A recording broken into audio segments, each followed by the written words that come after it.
Baik kawan-kawan, ini adalah video yang kedua. Kita sekarang berada di Jemplang. Jadi kita mereview jalur dari Lumajang ke arah Malang via Bromo dalam video part kedua. Kebetulan kita hari ini adalah keadaan cuaca tidak mendukung, jadi ada angin dan hujan sehingga kondisinya kabut juga, sangat licin kawan-kawan. Tolong cek dulu video part satunya, di sana kita bahas trik-trik dalam berkendara di daerah pegunungan. Nah, ini ada pohon tumbang kawan-kawan. Ini sudah biasa di sini, apalagi hujan dan disertai angin. Biasanya pasti ada pohon tumbang kawan-kawan. Jadi rekan-rekan harus mempersiapkan kendaraannya, fisik terutama. Karena kalau hujan seperti ini, kabut, dingin yang pasti. Di sini sudah terbiasa warga saling gotong royong untuk membersihkan sisa-sisa ranting jika ada hal-hal yang seperti ini kawan-kawan. Baik, kita melanjutkan. Ini adalah turunan yang tajam, curam kawan-kawan. Tajam dan curam. Jadi gunakan gigi satu ya kawan-kawan. Kalau ini ya, sebelumnya di subscribe dulu lah channel kami kawan-kawan, share juga, like. Bang Mus pulang. Dan ini adalah turunan yang kedua kawan-kawan. Di sini juga turunnya sama, tapi tidak securam yang turunan pertama tadi. Untuk jalur ini sudah lumayan bagus karena memang jalurnya sudah diperbaiki, sudah dicor, aspalnya baru. Jadi enak untuk jalur yang dari arah Bromo menuju ke Malang kawan-kawan.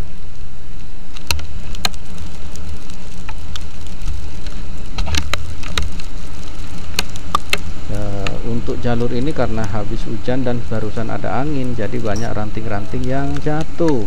Jadi tolong ini sangat diperhatikan jika ingin menggunakan jalur ini. Sengaja memang saya gunakan saya upload yang video yang waktu hujan karena biar kawan-kawan tahu bahwa kondisi ketika hujan seperti ini, licin, kabut, dan barusan kebetulan ada angin juga kawan-kawan. Jadi biar kawan-kawan yang ingin menggunakan jalur ini benar-benar siap.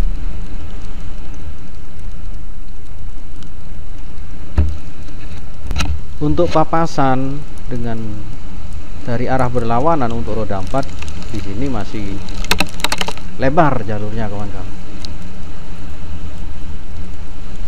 Jadi untuk jalur ini memang lebar, bagus masih.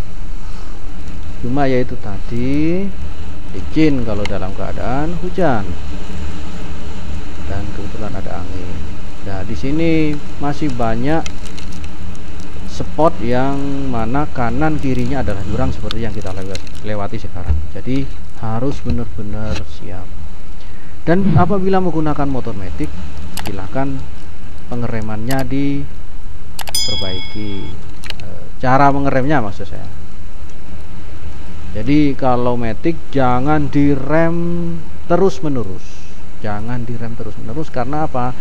Ketika selalu terjadi gesekan, rem cenderung panas dan piston rem tidak akan kembali sehingga remnya jadi blong. Caranya bagaimana? Ya, cara pengeremannya adalah direm, kemudian dilepas sebentar, rem lagi, lepas sebentar, rem sebentar, rem lepas, rem lepas, rem lepas, seperti itu kawan-kawan. Jadi ketika dilepas otomatis ada angin masuk sehingga membantu proses pendinginan pada kaliper. Jadi itu harus diperhatikan kawan-kawan. Jangan sembrono kalau berkendara di daerah pegunungan, apalagi jalurnya menurun. Turun itu yang menentukan adalah fisiknya operator dan kondisi pengereman. Kalau menanjak adalah kekuatannya mesin, kampas kopling terutama. Apalagi kampas kopling, apabila kampas kopling sudah mulai tipis, jadi sebaiknya tidak dilakukan proses eh, tidak dilakukan, tidak digunakan ke arah jalur tanjakan. Jadi ini kita sudah sampai di Desa Ngadas. Jadi kita sampai di Desa Ngadas. Kebetulan ini, nah sebelah kanannya adalah rumah-rumah, sebelah kirinya adalah jurang dan kondisi berkabut kawan-kawan. Jadi tolong sangat diperhatikan kondisi pengeremannya kawan-kawan, fisik juga terutama. Ini kita menurunnya tidak terlalu curam sekarang, tapi nanti setelah melewati perkampungan ini ada turunan, ada 3 kali turunan. Turunan yang pertama panjang, turunan kedua juga panjang, dan turunan terakhir pendek. Nah, jadi yang rawan itu adalah turunan pertama dan kedua. Nah, ini kita sudah keluar dari Desa Ngadas, kita akan menuju perbatasan. Jadi kondisinya seperti ini kawan-kawan. Ini kebetulan masih ada sisa angin, kabut juga, dan hujan.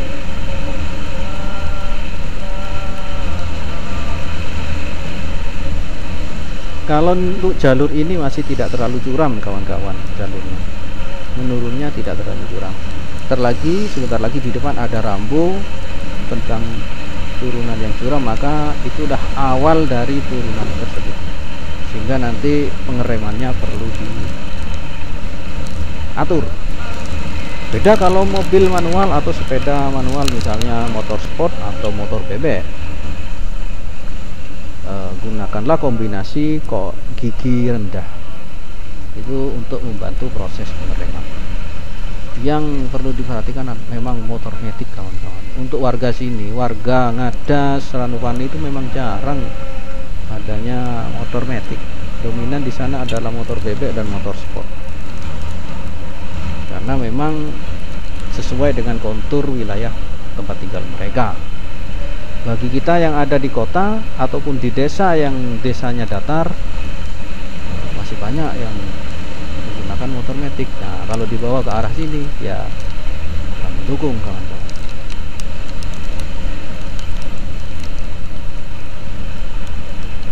Nah, di depan sebentar lagi kita akan memulai turunan. Nah, dari sini sudah mulai turunan tajam kawan-kawan.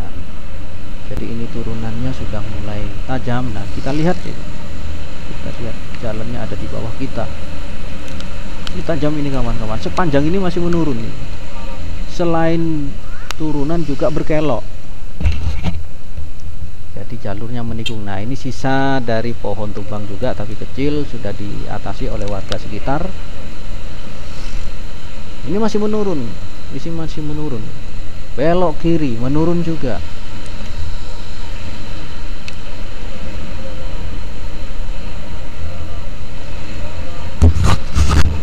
Belok kiri lagi, menurun juga.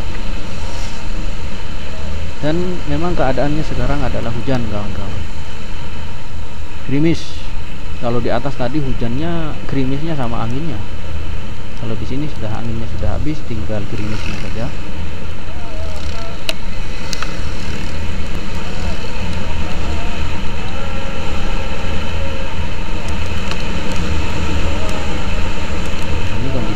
Masih dari tadi sekat ini masih menurun terus kawan-kawan. Jadi panjang turunannya. Nah, sampai di sini ini sudah mulai datar, jadi bernafasnya mesin di sini. Nah, istirahat juga boleh untuk mendinginkan mesin, tapi kalau menurun sih tidak perlu, kita mendinginkan. Ini agak landai ini sini posisi ini. Nah, dari sini agak landai lagi mas, belum. Sebentar lagi akan ada turunan lagi. Ya, ini sudah mulai turunan, tapi tidak terlalu masih. Dan inilah awal turunan panjang lagi. Ini paling panjang kawan-kawan. Turun tanjakan nomor 2 atau turunan nomor 2 ini adalah paling panjang dan juga curam. Jadi pengeremannya harus diatur. Saya sarankan tidak berkendara di malam hari karena memang visibilitasnya rendah, tidak ada lampu penerangan.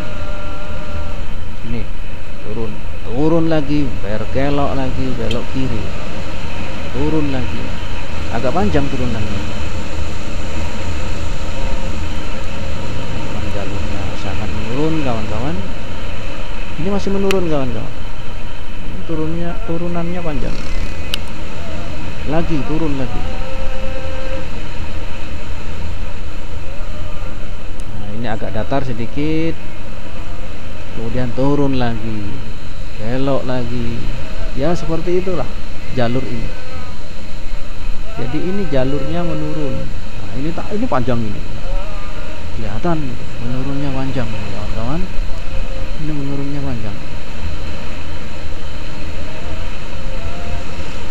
Ini belum mendapatkan jalur datar, ini masih turun terus kawan-kawan.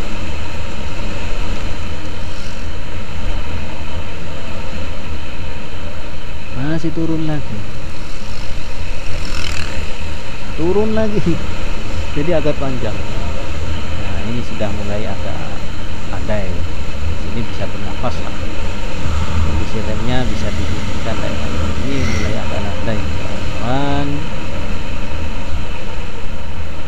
Ini mulai landai. Jadi lumayan bisa menurunkan rem juga karena pasti jarang ngerem di jalur ini.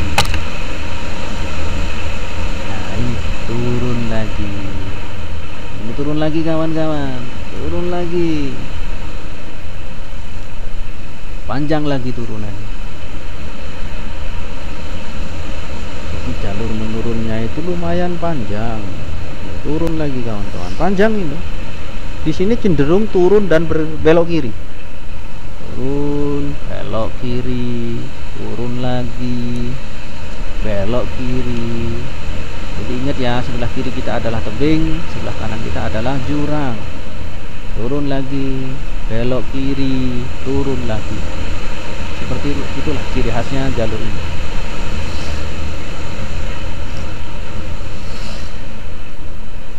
Nah, ini turun lagi, belok kiri lagi. Turun lagi. Masih turun ini kawan-kawan, sepanjang jalur ini masih turun. Belok kiri lagi di depan.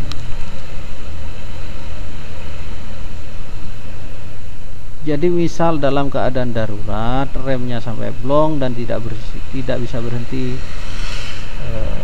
ya mohon maaf, tabrakan ke sebelah kiri saja kawan, ke tebing ya. Nah, ini sampai ke pertigaan, yang mana pertigaan itu mengarah ke jarak hijau. Nah, ini sudah bisa bernafas lagi, remnya tidak terlalu menurun karena di depan sebentar lagi ada turunan lagi.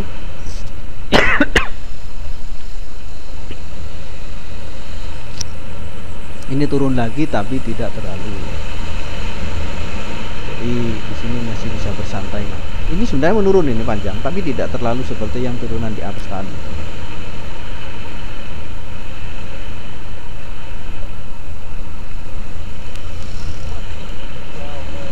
Masih menurun lagi kawan-kawan.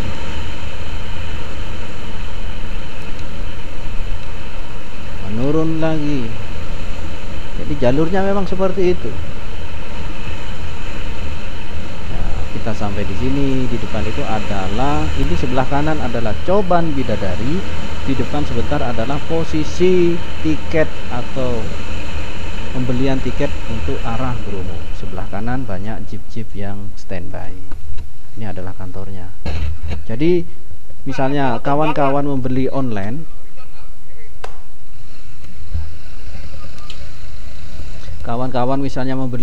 maka nanti pengecekan tiketnya adalah di sini. Ini adalah pos Coban Bidadari. Baik, kita lanjutkan perjalanan. Ini tidak terlalu menurun kawan-kawan, tapi tetap menurun, tapi tidak terlalu tajam ya. Maaf, videonya agak gelap ya karena visibilitas kameranya juga. Sebelah kiri adalah Bukit Amor. Misalnya mau ngopi silahkan ini.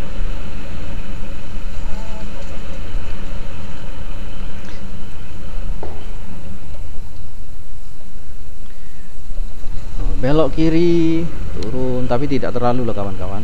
Ini masih termasuk apa ya, tidak terlalu curam turunan. Jalurnya ini tidak terlalu curam yang ini.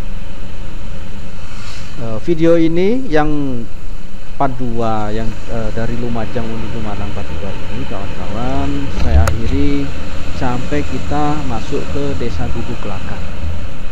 Karena dari Desa Gubuk Lakah itu jalurnya lurus terus ke bawah. Ikuti jalur terus, jalur utama itu sampai nanti masuk di Kecamatan Tumpang. Jalurnya lebar kok kawan-kawan. Jadi jalurnya itu Gubuk Lakah ini masih bisa dilewati kendaraan besar sejenis bus ya, bis.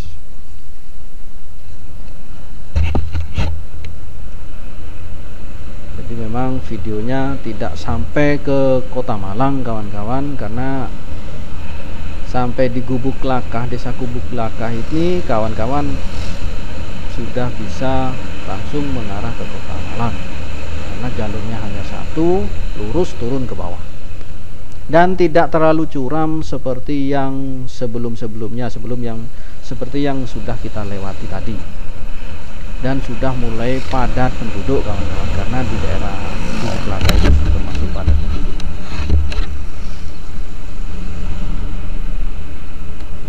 Ini masih pagi kawan-kawan. Perkiraan sampai di sini saya jam 7 lewat berapa ya? Mungkin lewat 10 kawan-kawan, atau 15 sampai di sini.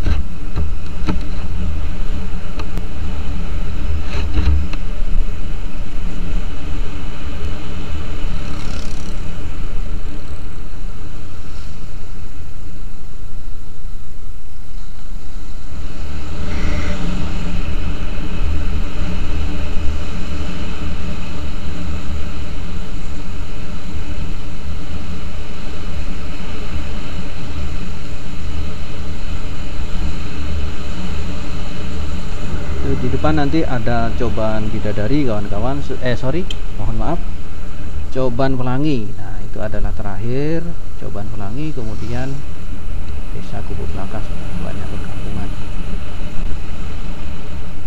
Ini tikungannya letter U ya sebenarnya kawan-kawan. Jadi ya kawan-kawan harus berhati-hati, pelan-pelan untuk lewat jalur ini. Di depan itu yang pernah terjadi longsor itu kawan-kawan. Hanya saja sudah diberi jalur, sudah diperbaiki, dan sudah dicor, sudah diplengseng, sehingga insya Allah keamanannya sudah terjamin ya. Jadi ini pernah terjadi longsor di sini. Nah ini sebelah kanan ada pelengsengan lurus, itu adalah proses perbaikan dari longsor yang terjadi beberapa tahun kemarin. Baik kawan-kawan, jika video ini bermanfaat silahkan like dan subscribe, kirim ke teman-temannya, di share ya. Kita akan membahas tentang Bromo.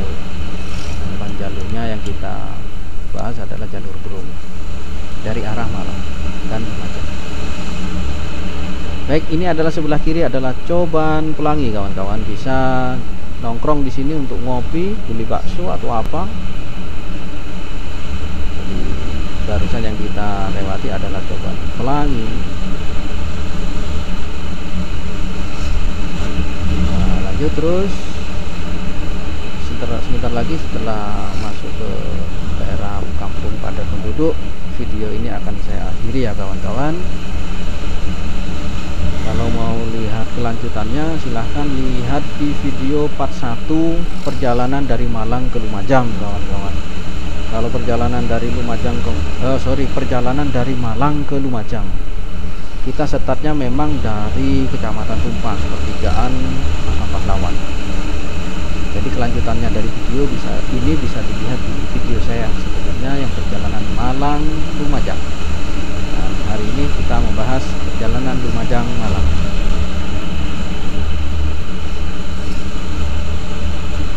Nah, di depan itu banyak warung-warung kawan-kawan. kawan-kawan. Biasanya bus mini masih sampai di sini, tapi untuk ke atas tidak boleh. Dari sini harus naik jeep. Ini adalah warung-warung, ada kafenya juga. Yang mau ngopi dipersilahkan. Baik kawan-kawan, video ini tidak cukup sampai di sini, sebentar lagi di depan, karena memang saya membawa baterai hanya satu kawan-kawan, sehingga baterainya sudah habis.